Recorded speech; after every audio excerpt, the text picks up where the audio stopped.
ئێستاش ئەزانین کە ترامپ هەڕەشاکاڵە 48 کاتژمێری ماوەگەر بێت و ئێران ڕێنەکەوێت ئەوە لە جەهەنەم بەسەریان نابارێنین و ئەمە ئەگەری بەرفراوانبوونی جەنگەکە زیاتر ئەکات ئەگەری ئەوەی کە ئاستەنگ لە بازرگانی جیهانی بە تایبەتی بازرگانی وزە دروست ببێ زیاتر ئەکادەمێ زیاتر باز لەم بابەتە بکەین بۆ ئەو بابەتە بچینە هەولێر دکتۆر نەوزاد هەمەوەندی لە هەولێرەوە لەگەڵمانە دکتۆر سڵاوت لێبێ ئەزانین کە هەموو وڵاتان شوێن جێگرەوە کەوتون بۆ بازرگانی بە تایبەتی بازرگانی وزا و بە تایبەتی وڵاتانی کەنداو تا چەند بازرگانی وزا هەتاوەکو ئێستا لە بارودۆخی جەنگەکەیە کە هورمز ئاستەنگی تێکەوتووە ئاستەنگی بۆ دروست بوو تا چەندیش لە ڕێگەی ڕێگە جێگرەکان و قەرەبوو کراوەتەوە. بەڵێ سڵاو لە ئێوە و سڵاو لە بینەرانی خۆشەویستی کورسات نیوز. هەمیشە جەنگ قات و قوڕی و هەندێک جار کێشەی کۆمەڵایەتی و هەندێک جار مەترسی لەسەر ژیانی خەڵکی دەرەوەی شەڕەکەش دروست دەکاوە. دەبینین هەرێمی کوردستان و عێراقیش کەوتۆتە ئەم بارودۆخەنا لەبارە ناسەقامگیریە ئابووری و سیاسی و دەرونیەی هاوڵاتیان ئێمە تێکەوتون کە هەرێمی کوردستان بەشێکی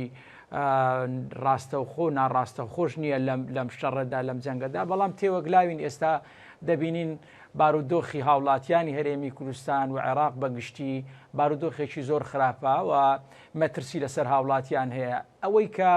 گرنگە ئێمە باسی بکەین لە ڕووی ئابووریەوەیە هیوادارم هەرێمی کوردستان و عێراقش دوور بێ لەم ئاگرە گەورەوە پڕوشی گەورەمان بەرنەکەوێت کە وردە پڕوشک ڕۆژانە بەر هەرێمی کوردستانیش دەکەوێت. گەروی هورمز بە کلیلی ئابووری هەموو جیهان ناسراوە و ئەندێکجار بە شادەماری ئابووری یان خوێنهێنەری ئابووری بە تایبەتی نەوت بۆ جیهان ناوزەند دەکرێت یان وا باز دەکرێت. ئەوەی کە ئێرانی ڕاگرتووە تا ئێستا ئەو فشارانەی کە لە نێوخۆیی و لە دەرەوە لەسەر ئەمریکا و لەسەر ئیسرائیل دروست بووە ئەم ینی خاوبوونەوە و کەمبوونەوەی بازرگانیە کە کاریگەری بەسەر هەموو جیهاندا دروست کردووە بەشێک لە وڵاتانی ئەوروپا بینیمان ڕاستەوخۆ نەخزانە نام ئەم بابەتەی کە بتوانن لە ڕووی هێزەوە بچن گەروی هورمز داگیر بکەن یا هەر جۆرێک بێ خوان نەخزاندا ئەم شەڕەوە کە ئەمە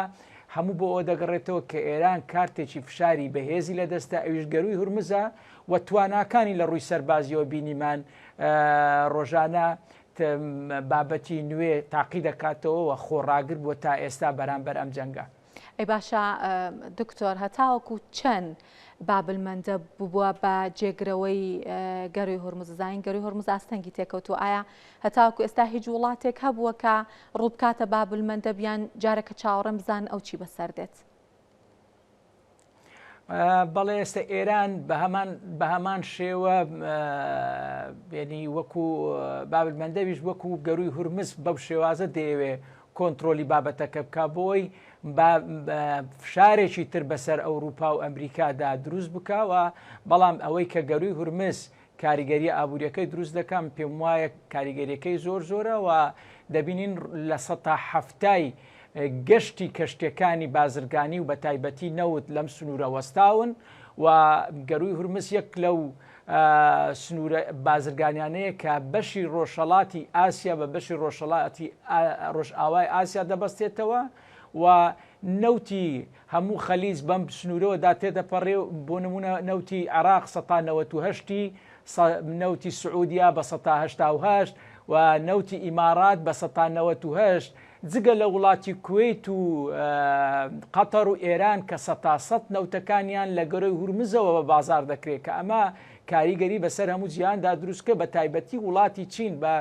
پێم وایە ئەم جەنگە بەشێکی زۆری پەیوەندی بە کەمکردنەوەی هێز و توانای پیشەسازی چینیشەوە هەیە چونکە چین یەک لە وڵاتانەیە کە زۆرترین نەوتی خەلیج بە لە گەروی هورمزەوە بۆ چین بەڕێ دەکرێت بۆ ئەوەی پیشەسازەکانی پێش بخە. بینیمان چین لە ماوە کورتەدا توانی زۆرترین بەرهەمی ئۆتۆمبیلی کارەبایی بخاتە بازارەوە ئەمەش بووە مەترسیەک بەسەر بازارەکانی ئەمریکا و ئەوروپا و بەشێکی زۆر لە وڵاتانی ئاسیا و وڵاتانی دەوروبەر بەکارخستنی یان تەڵەب و داواکاریان لەسەر ئەم ئۆتۆمبیلانە دروست بوو کە ئەمە وای کردووە ئێستا بەرهەمهێنان لە چین تێچووی زیاتری تێدەچێت و بە تایبەتی لە بەرهەمێنانی ئۆتۆمبیلدا جۆرێک لە پاشەکشەی ئابووری دروست بووە چونکە چین لە وڵاتانە بوو کە ڕۆژانە 14 بۆ 16 ملیۆن بەرمیل نەوتی خەلیجی بەوە پیشەسازیەکانی خۆیدا بەکاردێنە ئەمە بۆ نزیک دەبێتەوە لە 2 مانگ بۆی ئەم بەرهەمە نایگەکە بمبورەگەم زوو لێ تەواو بکەم چونکە چین توانای خۆڕاگری 120 ڕۆژی خەزمکردنی نەوت و سوتەمەنی هاوردەکراوی هەیە. ئێستا دەبینین پشتی بەسووە بە بەردی خەلوزی بەردین کە ئەمە بەشێکە لە پڕکردنەوەی پێداویستەکانی و بەشێکە لە کەمکردنەوەی خواستی لەسەر بەرهەمی سوتەمەنی دەرەچی. ئەمە جۆرێکە لە خۆڕاگری و جۆرێکە لە پشی درێژی، بەڵام پێم وایە ئەم جەنگە بەردەوام بێ کاریگەری بە تەواوی بەسەرچینەوە دروست دەبێ و بەڵام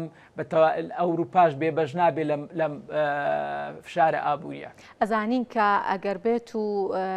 ئەم جەنگە تێ بپەڕێنین هەندێک وڵات دەرسیان لێ وەرگرتووە، بۆ نمونە گۆڕینی ڕێڕەوی بازرگانیان، گۆڕینی ئاراستەی بەڕێوەبردن و ئابووری وڵات. پێتان وایە کە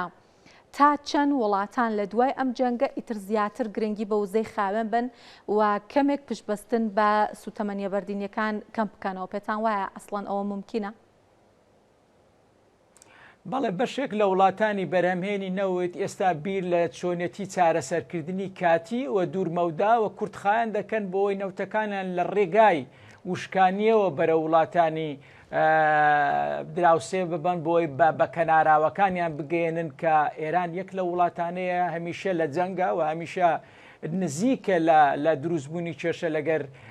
لەگەر ئەمریکا و ئەوروپا و ئیسرائیل و وڵاتانی تر. بەڵام